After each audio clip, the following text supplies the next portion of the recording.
साथियों, आपको अपने चैनल शिक्षा दर्शन पर स्वागत है। साथियों, आज हम लोग इस वीडियो में शिक्षा विभाग से जुड़ी लेटेस्ट अपडेट जो निकल कर सामने आ रही है उसको जानने का प्रयास करेंगे कि पहला है हेड टीचर की नियुक्ति जल्द। केस अपडेट की अगर बात करें तो क्या एमआरसी का मिलेगा लाभ। अब देखिए साथियों, आप सोच रहे होंगे कि एमआरसी पर तो केस ही नहीं किया गया है, तो आपकी जानकारी के लिए मैं बता दूं कि एमआरसी पर भी केस हुआ है, जिसकी जानकारी हम लोग आगे वीडियो में प्राप्त करेंगे और आपको दिखाएंगे कि एमआरसी पर भी केस हुआ है। वीडियो में बने रहिएगा। लेकिन एक बात और है यहाँ कि ठीक है, तो एमआरसी पर जो केस हुआ तो उसमें ऑर्डर में क्यों नहीं है? तो चूंकि ऑर्डर में इसलिए नहीं है कि जज महोदय के द्वारा बिहार सरकार के अधिवक्ता महोदय से पूछा गया कि आपने किस रूल के तहत जिला आवंटन किया गया है, तो बहस के दौरान उन्होंने 1 सप्ताह का समय ले लिया। तो पहले सवाल के जवाब में जब उन्होंने समय ले लिया 1 सप्ताह का, इसीलिए उस ऑर्डर में जिला आवंटन के दोनों पत्र को ही पर ही स्टे लगाया गया है। ठीक है। दूसरा है कि सक्षमता परीक्षा 3, 4 और 5 का एग्जाम डेट और रिजल्ट डेट भी आउट कर दिया गया है। और चुनाव से पहले सभी शिक्षकों को मिलेगा राज्यकर्मी का दर्जा।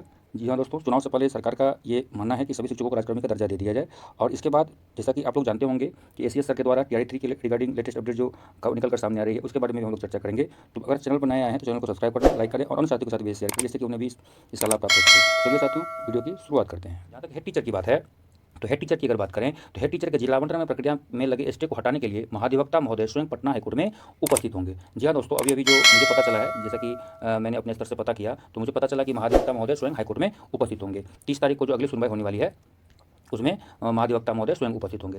तो आपकी जानकारी के लिए बता दूं साथियों कि कोर्ट में स्टे किस कारण से लगा है, उस विषय की जानकारी आप लोगों को स्वयं प्राप्त हो गई होगी। इस पर ज़्यादा हम लोग को चर्चा करने की जरूरत नहीं है। लेकिन एक चीज़ यहाँ पर बहुत हमारे शिक्षा साथी बोल रहे हैं कि कोर्ट में लंबा केस चलेगा या फिर अब नहीं होने वाली है, चुनाव भी आने वाला है। तो मैं इन सारी बातों को सिरे से खारिज करता हूँ और मैं बताना चाहता हूँ कि बहाली न रुकने वाली है और बहाली थोड़ा सा विलंब हो जाएगा, जो कि प्रक्रिया अब लगभग पूर्ण हो जाती, लेकिन इन वक्त पर जो कोर्ट में केस हो गया उस कारण से ही थोड़ा डिले हुआ है। बस थोड़ा सा डिले हुआ है, थोड़ा इतने दिन अगर हम लोग इंतजार किए तो कुछ दिनों का इंतजार हम लोगों को और करना है।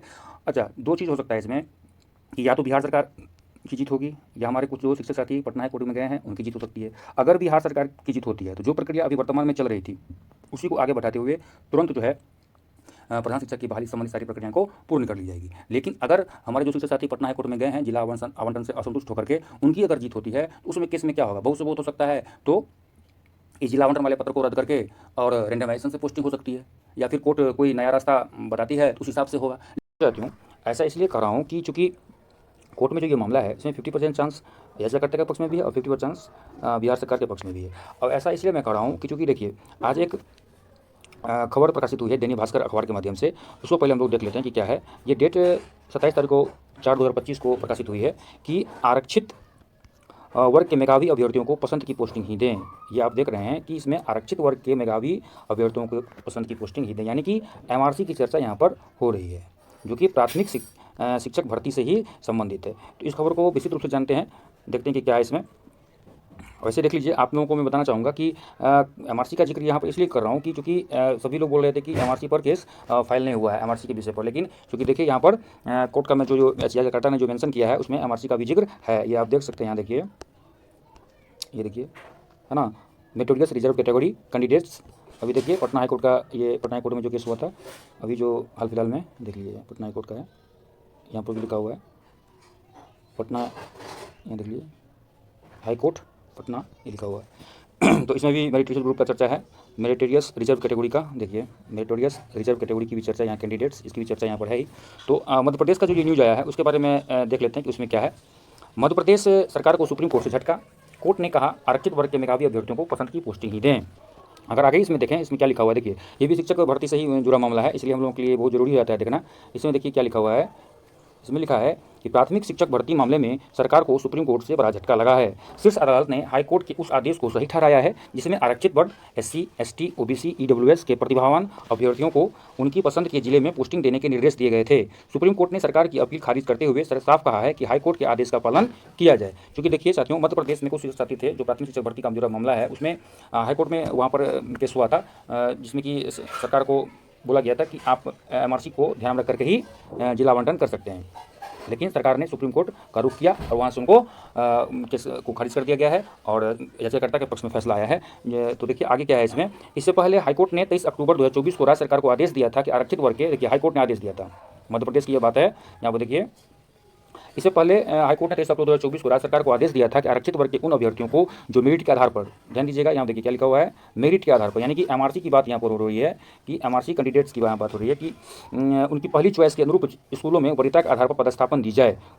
कोर्ट ने कहा था कि राज्य सरकार मेरिट डिमेरिट में नहीं बदल सकती है, मेरिट को डिमेरिट में नहीं बदल सकती है। और दूसरा है कि उनकी पहली चॉइस के अनुरूप स्कूलों में वरीयता के आधार पर पदस्थापन दी जाए। आगे देखते हैं आगे क्या है मामला। अच्छा, ये जो केस हुआ था वो केस का डिटेल्स यहाँ पे दिया हुआ है। देखिए, मामला वंदना विश्वकर्मा, जबलपुर, सौरभ सिंह ठाकुर, विदिशा, सोनपुर, परिहार, रोहित चौधरी सहित 2 दर्जन से अधिक अभ्यर्थियों को याचिकाओं से जुड़ा है। याचिकाकर्ताओं के वकील वरिष्ठ अधिवक्ता रामेश्वर सिंह ठाकुर और विनायक प्रसाद शाह ने दलील दी थी कि प्राथमिक शिक्षक भर्ती 2020-23 में कई आरक्षित वर्ग के प्रतिभाशाली अभ्यर्थियों को अनारक्षित वर्ग में चयनित दिखाते हुए ट्राइबल वेलफेयर डिपार्टमेंट के स्कूलों में भेज दिया गया था, जबकि उन्हें चॉइस लिस्ट में ट्राइबल स्कूलों का नाम नहीं दिया था। यानी कि उन्हें एमआरसी की तरह ट्रीट नहीं किया गया था और उन्हें जनरल में रिजल्ट होने के कारण उन्हें उनका विकल्प जो चुने हुए थे उस विकल्प में पदस्थापित नहीं कर और एमआरसी कैंडिडेट का लाभ नहीं दिया गया और जनरल कैंडिडेट्स मानते हुए उनका पदस्थापन किया गया था, जिससे सुप्रीम कोर्ट ने गलत ठहराया और कहा कि उन्हें एमआरसी का लाभ बेनिफिट दिया जाए। तो देखिए, इसलिए मैं कह रहा हूँ कि इस कोर्ट में ये मामला 50% जो है बिहार सरकार के पक्ष में भी है। अब देखिए कि कोर्ट में किस तरह से उसको पेश कर पाते हैं बिहार सरकार के अधिवक्ता महोदय और याचिकाकर्ता के वकील महोदय, किस तरह का कोर्ट में मामला होता है, उस आधार पर ये हो सकता है। तो इसमें ये नहीं है कि हम लोग घबराने की जरूरत है, होगा तो निश्चित बहाली तो होगी ही, लेकिन डिपेंड करता है कि अब एमआरसी कैंडिडेट्स को लाभ मिलेगा तो एमआरसी कैंडिडेट्स को लाभ मिलेगा तो ठीक है, तो फिर उसी तरह से बहाली होगी। और अगर बिहार सरकार के पक्ष में जाता है मामला, क्योंकि बहुत सारे ऐसे मामले भी हैं जो एमआरसी पर केस किया गया, तो बहुत सारे मामले सरकार के पक्ष में भी है, बहुत सारे मामले सरकार के पक्ष में नहीं है। जैसे कि अभी ताज़ा मामला जो है आज मध्य प्रदेश हाईकोर्ट का जो दैनिक भास्कर ऐप में जो प्रकाशित हुई 27 तारीख में, उसमें जो बताया गया है कि एमआरसी का लाभ दिया जाए, तो बहुत सारे ऐसे मामले भी हैं। इसलिए हम लोग को घबराने की जरूरत नहीं है, जो होगा अच्छा ही होगा। क्योंकि आज अगर हमें से ही कोई शिक्षक साथी के साथ ऐसा हुआ था तो वो भी एमआरसी की तरफ फाइट कोर्ट में जाकर फाइट करते। हाँ, तो इसलिए ये नहीं कि वो चले, आपस में उलझना नहीं है, बस यही है कि आपस में उलझना नहीं है, बहाली होना है और अच्छी तरीके से उनका भी कोर्ट में जाने का अधिकार है, तो वो भी गए हैं और सरकार भी अपना दलील वहाँ पर पेश करेगी। देखते हैं आगे क्या होता है। और सरकार के पक्ष की अगर बात करें तो सरकार का भी अपना पक्ष मजबूत है, उसको भी देख लेते हैं कि जो भी मामला उठाया गया है, जिस ऑर्डर आप लोगों ने ऑर्डर भी देखा होगा कि जो भी मामला उसमें उठाया गया है जिला आवंटन के लिए, वो सारी जो बातें हैं वो गजट में लिखा हुआ है कि बिहार सरकार के पास पूर्ण अधिकार है किसी भी मामले को डिटेल में बताने के लिए, या किसी पर कोई मामला अगर स्पष्ट नहीं है, कोई भी इस नियमावली के तहत कोई भी प्रक्रिया अगर होती है, उस प्रक्रिया में जो है कोई भी अगर प्रॉब्लम आती है तो उसकी सारी शक्ति शिक्षा विभाग के पास है कि उसको वो स्पष्ट करे। तो वही स्पष्ट कोर्ट में जाकर के हमारे महाधिवक्ता महोदय जो है बिहार सरकार के, हो जाकर स्पष्ट करेंगे। इसके बाद कोर्ट में मिलेगी, बस थोड़ा सा और डिले होगा, इसी तरह कुछ नहीं होने वाला है, ये बात तय है, इसमें कहीं से भी कोई दुमत नहीं होना चाहिए। अगर आगे बढ़ें तो देखते हैं कि क्या लिखा हुआ है कि योजना है कि बिहार सरकार का योजना है, शिक्षा विभाग का कि योजना है कि जल्द से जल्द हेड टीचर के नियुक्ति पत्र भी बांटे जाएं। विभाग ने तैयारी पूरी, जी हाँ दोस्तों, ये देखिए, ये बहुत बड़ी खबर निकल कर सामने आ रही है कि विभाग ने तैयारी पूरी कर ली है, सारी प्रक्रियाएं पूर्ण है, बस कोर्ट का फैसला आना बाकी है। जैसे ही कोर्ट का फैसला आता है, कोर्ट का फैसला आते ही सभी प्रधान शिक्षकों को स्कूल आवंटन के साथ, जी हाँ दोस्तों, जैसे कि मैंने आपको पहले भी बताया कि स्कूल आवंटन के साथ ही नियुक्ति पत्र अब दे दी जाएगी। खबर की अगर बात करें तो ये खबर सक्षमता परीक्षा से जुड़ी हुई है।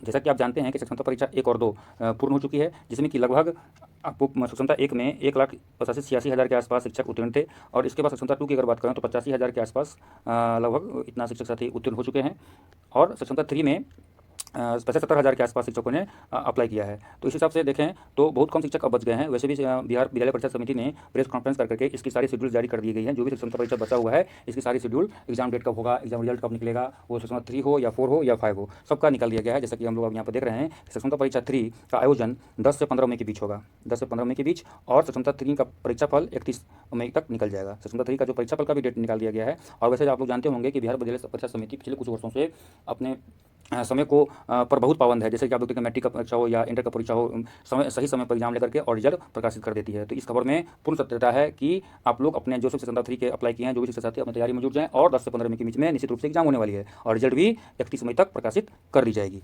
आगे अगर देखें सक्षमता, जैसा कि मैंने आपको पहले बताया कि सक्षमता 4 का भी आयोजन 15 से 16 जून के आसपास होने वाली है और 30 जून का इसका रिजल्ट प्रकाशित कर दिया जाएगा। 30 जून को इसका रिजल्ट प्रकाशित कर दिया जाएगा। और सक्षमता 5 का आयोजन 15 से 16 जुलाई के बीच होगा और इसका रिजल्ट की अगर बात करें तो 31 जुलाई को इसका रिजल्ट भी आ जाएगा। अब ऐसा क्यों हो रहा है जानते हैं? ऐसा क्योंकि सरकार का मानना है कि चुनावी वर्ष है ये और चुनावी वर्ष में लाभ लेने के लिए हर एक सरकार चाहती है कि शिक्षकों को, अपने कर्मचारियों को खुश रखें। तो इस आधार पर और शिक्षकों को भी इससे फायदा होगा कि राजकर्मी का दर्जा मिल जाएगा। चुनाव के से पहले सभी शिक्षकों को मिलेगा राजकर्मी का दर्जा। जैसे कि सक्षमता परीक्षा 3, 4 और 5 हो जाएगी तो सभी शिक्षक लगभग 5 बार मौका दिया गया है। पहले 3 था, उसको बढ़ा करके 5 किया गया और ये 5 परीक्षा ऑनलाइन होगी और सभी शिक्षकों को इसके तहत उत्तीर्णता के पश्चात राजकर्मी का दर्जा मिल जाएगा। अच्छा, एक और खबर निकल कर जो सामने आ रही है कि संभवतः अगस्त महीने में बड़े पैमाने पर स्थानांतरण होगा। जैसा कि बिहार सरकार के शिक्षा मंत्री हो या फिर एस सर हों, उन्होंने बार बार यही कहा है कि सक्षमता परीक्षा जब सारी पूर्ण हो जाएगी तो फिर से स्थानांतरण की प्रक्रिया लाई जाएगी। तो संभवतः अगस्त महीने में बड़े पैमाने पर स्थानांतरण हो सकता है। कुछ जानकारी मिली है कि हमारे रजनीश जी हैं, जो मीडिया 18 के पत्रकार हैं, उन्होंने भी बताया है अपने पोस्ट के माध्यम से, जिसको आगे हम लोग आपको दिखाएंगे, जिसमें उन्होंने भी बताया है कि अगस्त महीने में जो है बड़े स्तरों पर जो है ट्रांसफ़र होगा, सभी शिक्षकों का होगा। इसके बाद आगे अगर देखें तो ये देखिए, आप पोस्ट देख सकते हैं, जिसमें कि रजनीश जी के द्वारा, जो कि न्यूज़ 18 के पत्रकार हैं, उन्होंने के द्वारा भी जो है ये खबर पोस्ट के माध्यम से ग्रुप में वायरल हुई थी, जो कि आप यहाँ देख सकते हैं कि TRE 3 हेड टीचर सक्षमता और ट्रांसफर से जुड़ी खबर 5 मई तक सभी TRE 3 के शिक्षकों का स्कूल में ज्वाइन कर दिया जाएगा। TRE 3 के रिगार्डिंग जो भी आप लोगों को मैंने बताया था कि TRE 3 राहत भरी खबर है, तो राहत भरी यही खबर है कि 5 मई तक जो है वो लोग अपने अपने स्कूल में पहुँच जाएंगे।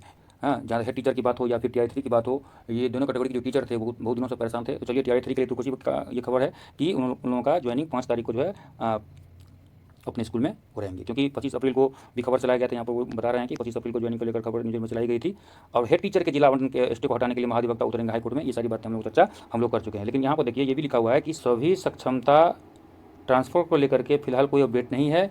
सभी सक्षमता के बाद बड़े पैमाने पर एक बार फिर से अगस्त महीने में हो सकता है शिक्षकों का ट्रांसफ़र, जो कि मैंने अभी आप लोगों को बताया। तो साथियों, इस वीडियो में हम लोगों ने हेड टीचर के रिगार्डिंग जो भी बातें थी वो जानने का प्रयास किया। इसके बाद सक्षमता परीक्षा का जो आयोजन होने वाला है BSEB के द्वारा, इस बात की जानकारी हम लोगों ने लिया। और TRE 3 और सभी शिक्षकों का जो है ट्रांसफ़र जो की बात जो कहा जा रहा है अगस्त में होने वाला है, इन सारी बातों को हम लोगों ने इस वीडियो में जानने का प्रयास किया। तो इस वीडियो में फिलहाल साथियों इतना ही। मिलते हैं एक नई वीडियो में नई जानकारी के साथ। अपना कीमती समय देने के लिए बहुत बहुत धन्यवाद। जय हिंद।